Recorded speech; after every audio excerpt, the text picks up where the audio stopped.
बहुत समय पहले की बात है। एक छोटे से गांव में एक साधारण सी लड़की रहती थी जिसका नाम सीमा था। सीमा बहुत ही दयालु और मददगार थी। वह अपने परिवार के साथ एक छोटे से घर में रहती थी और सभी के साथ अच्छे रिश्ते रखती थी।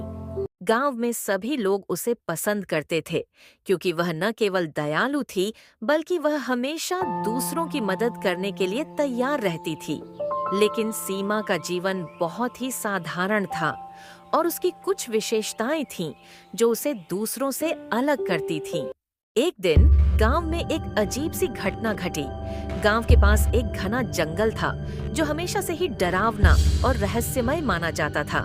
गांव वाले कहते थे कि वहां एक चुड़ैल का बसेरा है जो हमेशा जंगल में दिखाई देती थी। गांव वालों को उसके बारे में बहुत सी अफवाहें सुनने को मिली थीं और वे उसे खतरनाक मानते थे। लेकिन सीमा को कभी भी जंगल के बारे में डर महसूस नहीं हुआ था। वह हमेशा सोचती थी कि अगर कोई चीज सच में खतरनाक होती तो उसे दूर से पहचान सकते हैं, लेकिन अगर वह सिर्फ अफवाह हो तो उसे समझना जरूरी था। एक दिन सीमा जंगल के पास से गुजर रही थी जब उसने देखा कि एक महिला जंगल के बीचों बीच खड़ी है।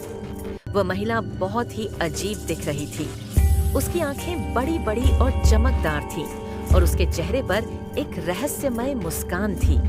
सीमा को देखकर वह महिला मुस्कुराई और फिर बोली, तुम्हें डर नहीं लगता? सीमा ने चौंकते हुए जवाब दिया, डर? क्यों? अगर आप मुझे कोई नुकसान नहीं पहुंचाना चाहती तो मुझे डरने की कोई जरूरत नहीं है। वह महिला हंसकर बोली, तुम बिल्कुल सही कहती हो, लेकिन बहुत से लोग मुझसे डरते हैं क्योंकि मैं एक चुड़ैल हूँ। सीमा ने उसे ध्यान से देखा और बोली, तो क्या तुम सच में एक चुड़ैल हो?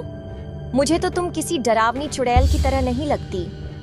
महिला मुस्कुराई और बोली, अच्छा, चुड़ैल होने का मतलब हमेशा बुरा होना नहीं है। मुझे तुमसे एक बात पूछनी है, क्या तुम कभी किसी की मदद करने के लिए जंगल में आओगी? सीमा थोड़ी देर सोची और फिर हाँ कह दिया। महिला ने फिर सीमा को एक रास्ता दिखाया जो जंगल के बीचों बीच जाता था। सीमा ने बिना किसी डर के उस रास्ते पर कदम रखा। जब वह गहरे जंगल में पहुंची तो उसे बहुत सी तरह की अजीब आवाजें सुनाई दी, लेकिन उसने अपनी राह नहीं बदली।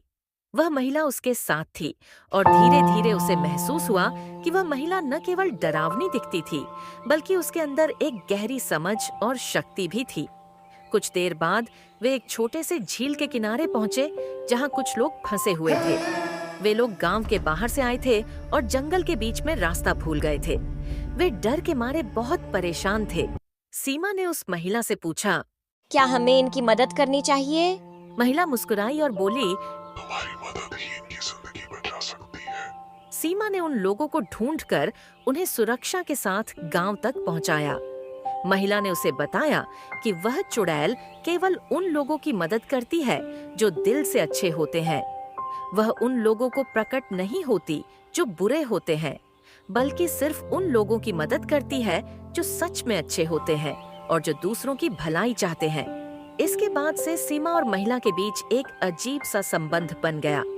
महिला ने सीमा को कुछ शक्तियां दी ताकि वह भी किसी की मदद कर सके जब जरूरत हो।